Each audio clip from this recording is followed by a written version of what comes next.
cortar, né? Você corta ele faceando ali onde é o concreto, e depois a gente aplica um produto anticorrosivo, né? Para ele não oxidar também, porque ele é um cabo de aço, né? E faz o revestimento por fora. E como, se você vai fazer isso, por exemplo, numa coluna, certo? Geralmente a gente utiliza proteção em vigas, Só elementos em horizontais. vigas. Existe, eu já vi até alguns professores meus que já aplicaram em pilares, mas vamos falar que o normal, o corriqueiro, são em elementos horizontais, vigas e lajes. E por que que eu imagino que um pilar seja a parte mais difícil de você poder... Executivamente falando, e assim, não tem muita necessidade, porque quando a gente aplica proteção, igual eu comentei, a ideia é trazer uma tensão de compressão. Que em viga e laje, a gente tem... predominantemente a gente tem a tensão de tração nela, né? A gente chama de flexo-compressão, tem tração e compressão. Mas a tração ela é muito mais evidente do que a compressão. No pilar, né, o pilar ele basicamente ele é predominantemente comprimido.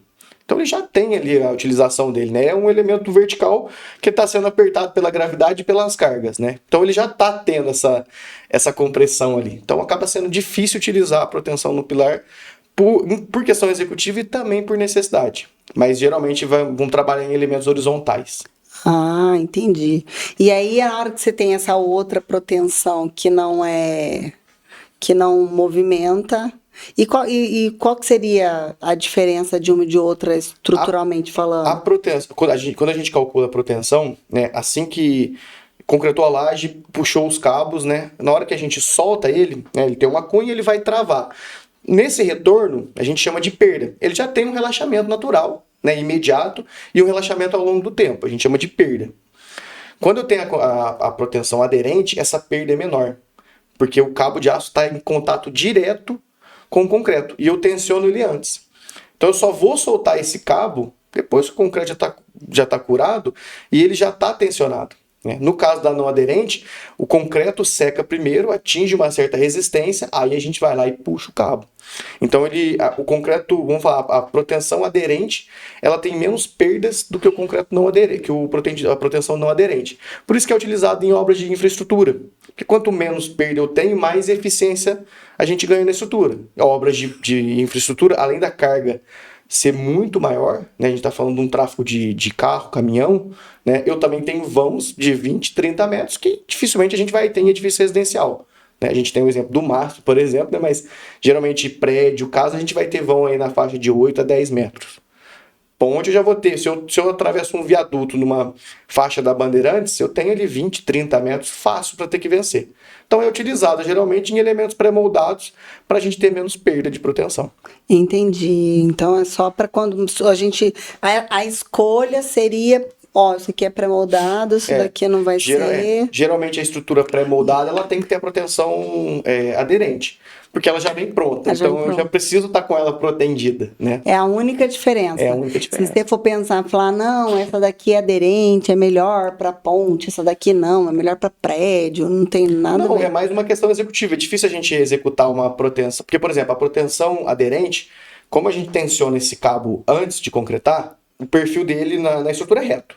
Então a gente tem só uma carga ali pegando, uma linha de proteção. Quando eu faço essa não aderente, esse cabo ele possui diferentes elevações. Então essas elevações são de acordo com as solicitações da estrutura.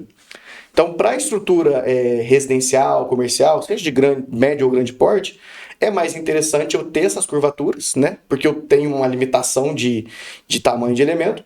E na parte de pontes, que a gente tem elementos pré-moldados, né? Ele vai estar tensionado antes. Se ele tensionado antes, eu não consigo ter essas curvas. A partir do momento que eu estico, ele fica reto. Aí acabou. Então, é totalmente utilizada a proteção aderente em elementos pré-moldados, que são geralmente utilizados para infraestrutura, e para elementos moldados em loco, né? Nas construções mais usuais nossas comerciais e residenciais, é utilizada a não aderente, até por essa facilidade, que eu posso concretar e depois de um tempo eu venho com a firma de novo e puxo os cabos. E tem que ter uma mão de obra específica, por exemplo... Tem. Assim, não é... às vezes a gente... Não é qualquer pedreiro que... Não, você precisa ter um conhecimento, até porque existe, por exemplo, quando eu faço um projeto, eu tenho que emitir, né, de acordo com o CREA e com o OFEA, eu tenho que emitir uma RT, né, que é a anotação de responsabilidade técnica. Quando a equipe de proteção vai executar, ela também emite. Então tem uma equipe que vai lá fazer isso. Isso às vezes é o que gera um pouco de preconceito do pessoal querer aderir ao sistema, para falar, vou ter que botar mais uma mão de obra especializada, é mais caro, né? Tem toda essa conversa. Mas só que você tem uma garantia, né? Porque você tem alguém assinando a execução, a responsabilidade, né? Então você tem sim uma equipe, né? Porque aí ele vai ler o meu projeto específico de proteção, ele vai posicionar. Tem alguns aparelhos diferentes, né? Eu tenho as bainhas, né? Eu tenho as cordoalhas de proteção que não são igual barras de aço, né? E eu tenho, por exemplo, a questão das placas de ancoragem, porque um lado ela fica fixa dentro do concreto e no outro lado é onde sai a ponta, que é onde puxa.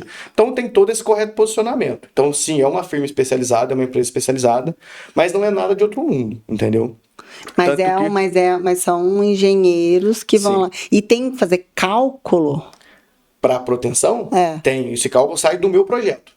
Que aí, por exemplo, o manuseio, né? Quando a pessoa vai lá executar a proteção, a primeira etapa ela vai distribuir os cabos de acordo com o meu projeto. Até aí tudo bem, tanto que em algumas empresas que eles têm um contingente menor, eles pedem ajuda ao pessoal, aos colaboradores da obra, para ajudar eles a passar o cabo. Aí eles vão aferindo as medidas das elevações dos cabos.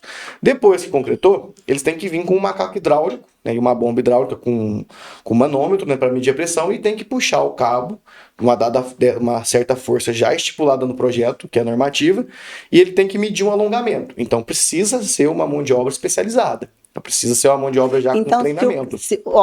Se o engenheiro então faz uma especialização em proteção, certo? Certo. E essa proteção que ele vai fazer especialização, por exemplo, pode ser usada mesmo para uma casa e uma construção de um MASP da vida?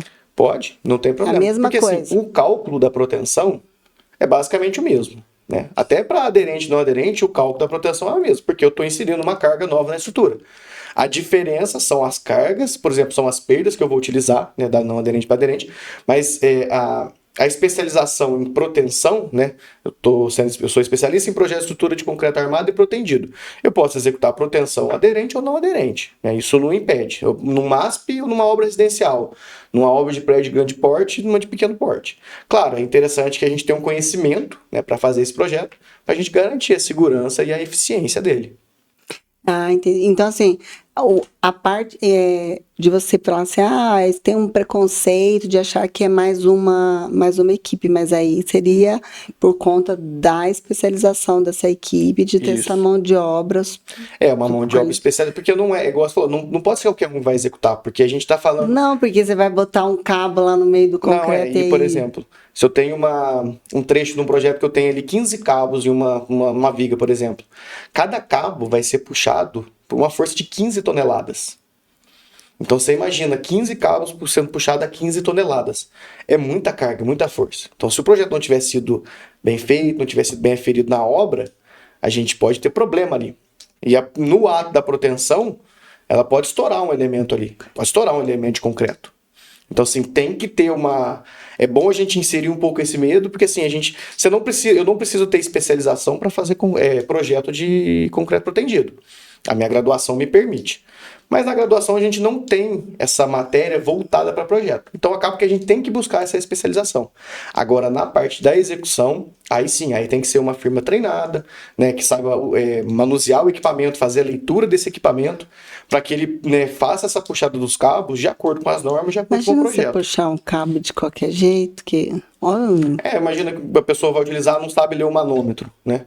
Aí ele puxa com o dobro da força. Ele vai estourar a tua laje, vai estourar o cabo, vai estourar o cabo, pode estourar o cabo, pode estourar o concreto, pode machucar. Não acaba com a laje. Tanto que, por exemplo, tem norma, você não pode utilizar o macaco na tua frente aqui puxando. Porque se esse cabo escapa, é uma força de 15 toneladas no macaco que pesa 30 quilos. Atravessa você. Então você tem que fazer a puxada com o macaco virado pro outro lado, sem ninguém no radiação. Então, assim, tem que ter uma mão de obra especializada. Por isso que tem um pouco de preconceito ainda, principalmente em obras residenciais de residência, de trazer. Porque se eu pego um prédio, eu tenho um volume muito grande, isso se absorve. Eu tenho uma casa com 2 lajes e tem que pretender uma, o cliente já vai ficar um pouco, nossa, mas vou ter que trazer uma mão de obra especializada só para isso. Só que eu não vejo como desvantagem ter mão de obra especializada na obra. Eu vejo, na verdade, como uma vantagem. Não é desvantagem, mão especializada em lugar nenhum. Exatamente. Eu acho que a gente tem, quanto mais mão de obra especializada, melhor. E como é que, por exemplo, quantos cabos é uma quantidade de cabos específicas dentro do concreto? É, por exemplo, a viga, depende do tamanho da viga, e é um X número de cabos. Isso, essa quantidade de cabos não é padronizado, né? É lógico que esses cabos têm que caber dentro do elemento, mas ele é de acordo com o projeto. Então, uma casa são quantos cabos? Vamos pensar numa casa de uns... Eu não consigo te passar essa conceito, porque vai depender muito das cargas. Mas, por exemplo, geralmente a gente tem um consumo de 3 a 5 mil quilos, de 3 a 5 mil quilos por metro quadrado de área, entendeu? Eu não tenho assim, são tantos cabos para aquela casa. Não existe isso. Vai ser de acordo com o projeto. É o projeto que vai definir. Entendeu? Então, assim, através do projeto, das cargas, da solicitação, eu tenho, às vezes, um vão de 6 metros que, às vezes, com 5 cabos eu resolvo. Eu passo para um vão de 8, que eu vou precisar de mais cabos. Ou, às vezes, eu tenho um vão de 8, mas uma carga de cobertura mais leve, eu não vou precisar dos mesmos cabos. Então vai depender de quantos... Vai depender da minha carga, vai depender do meu vão, vai depender da tipologia do projeto. Não, era só pra gente entender quantos cabos tem lá no vão do MASP. Cabo pra caramba. A gente tem que fazer uma pesquisa, às vezes, para saber. Mas geralmente tem índices, né, na quantidade. Mas geralmente é difícil eu não consigo estimar, não, uma casa vai ter tantos cabos, né? Porque eu posso protender a casa inteira, por exemplo, todas as lajes, todas as vigas, como ao mesmo tempo, não, eu preciso só dessa viga aqui com proteção. Eu entreguei um projeto recentemente que a casa são 2 andares, em torno de 500 metros quadrados, de alto padrão. Ela tem 4 vigas protendidas. Eu não precisei protender o resto dela, não teve necessidade, mas essas 4 vigas eu precisei. Que são os lugares que tem maiores vãos. São balanços de 8 metros, onde está a suíte master do casal. Então, assim, aí a gente precisou protender. Então, assim, nem sempre eu vou precisar protender a edificação inteira. Quando a gente fala de prédio, se você vai protender uma viga, já é interessante você mudar o sistema inteiro e protender todo. Porque, por exemplo, eu estava lendo, né, um respeito do Burj Khalifa, né? Eu acredito que esse deve ser assunto de roda de engenheiro e arquiteto, me falar sobre isso. E provavelmente é um prédio que deve estar utilizando a parte de proteção. Para falar a verdade, eu não pesquisei, não sei se eles utilizam, né? Mas assim, a proteção é utilizada muito afora também. Na verdade, a utilização dela é muito forte nos Estados Unidos. E para prédios de grande porte, muito altos, igual o Burj Khalifa, às vezes a proteção, além de utilizar para diminuir, né, o tamanho dos elementos, a vencer vãos maiores, ele também é utilizado para ajudar a garantir a estabilidade global. São prédios muito altos, então eu preciso... Quando a gente tem uma parte da norma nossa, que eu tenho que aplicar alguns redutores de resistência, né, de rigidez na nossa estrutura, porque a gente não tem uma garantia que todo concreto vai funcionar igual tem o gráfico que a gente tem na norma. O concreto é um material muito heterogêneo, né? Ele vai depender da dureza da água, do índice de forma da brita. São várias, né, variações. São muitas variações, são muitas incógnitas nele. Quando a gente aplica a proteção, né, a norma permite que a gente reduza esse redutor. Então eu consigo trabalhar com a estrutura mais próximo de 100% da capacidade dela. Então, às vezes, para prédios muito altos, às vezes eu nem tenho vãos grandes que precisariam da proteção. Mas eu preciso garantir essa estabilidade, né? Porque o prédio muito alto ele vai tender a deformar lá no topo muito mais. E não tem nada a ver com o balanço do prédio. Não, tipo, assim, a estabilidade do prédio. A estabilidade global do prédio ela vai influenciar nisso, né? Porque quanto mais estável é meu prédio, né? Melhor é esse comportamento dele. Ele vai movimentar. Todo prédio vai movimentar. Não tem como falar que aquele prédio movimenta zero. Não tem como. Ele é muito alto, né? Ele tem a ação do vento. Mas a gente precisa, a norma estipula, né, que a gente tem alguns limites para garantir que esse efeito lá em cima não seja sentido por morador.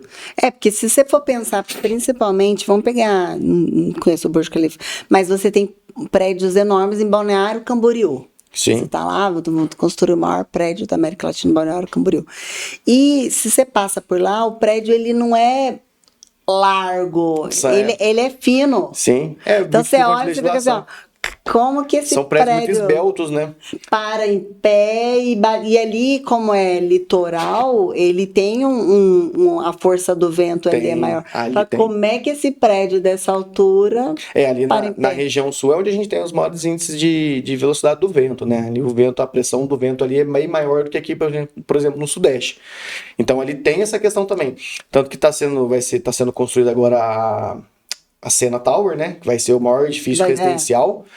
Ele tem, eu não lembro se no projeto tem proteção, imagino que tem, mas além disso ele tem um sistema de pêndulo lá em cima, né?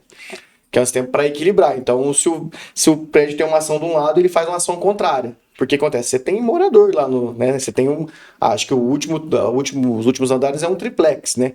Então você tem gente morando, então você não pode ter esse prédio balançando muito, senão a pessoa chega ali, ela fica com enjoo, ela passa mal, né? Não, eu não moraria, na verdade, né? Teve um caso num edifício que acho que esqueceram de considerar a carga das piscinas. Ah, eu vi. A carga da piscina cheia. Então ninguém podia encher mais a piscina, porque tinha piscina nas varandas. Tem um vídeo famoso também que o pessoal enche a banheira na suíte, nos últimos pavimentos de um prédio, não sei nem se aqui no Brasil. A água vai saindo da banheira, do tanto que balança. Justamente porque ninguém pensou nisso. Ou não pensou, ou ainda assim ainda está no limite normativo, a gente não sabe, né? Mas muitas vezes, às vezes, não consideraram esse efeito, né? E aí você tem um problema, né? Aí, por exemplo, vamos supor, você usa proteção para fazer um prédio mais estruturado. Aí você vai utilizar uma maior quantidade de cabos na estrutura do prédio, e aí, à medida que esse prédio vai subindo, você vai utilizando menos, é mais ou menos isso, né? Não, é que assim, por exemplo, se eu tenho um prédio muito alto, geralmente eu vou ter lá os 3 primeiros pavimentos, eu vou ter garagem, vou ter ali a área de lazer, uma academia, né, um espaço pet, né, tudo isso. Aí eu tenho uma carga. Geralmente é uma carga mais elevada do que residencial. Depois eu tenho ali, por exemplo, 30 repetições de apartamento. 30 repetições de apartamento são a mesma carga. Então vai ser a mesma quantidade de proteção. Geralmente no último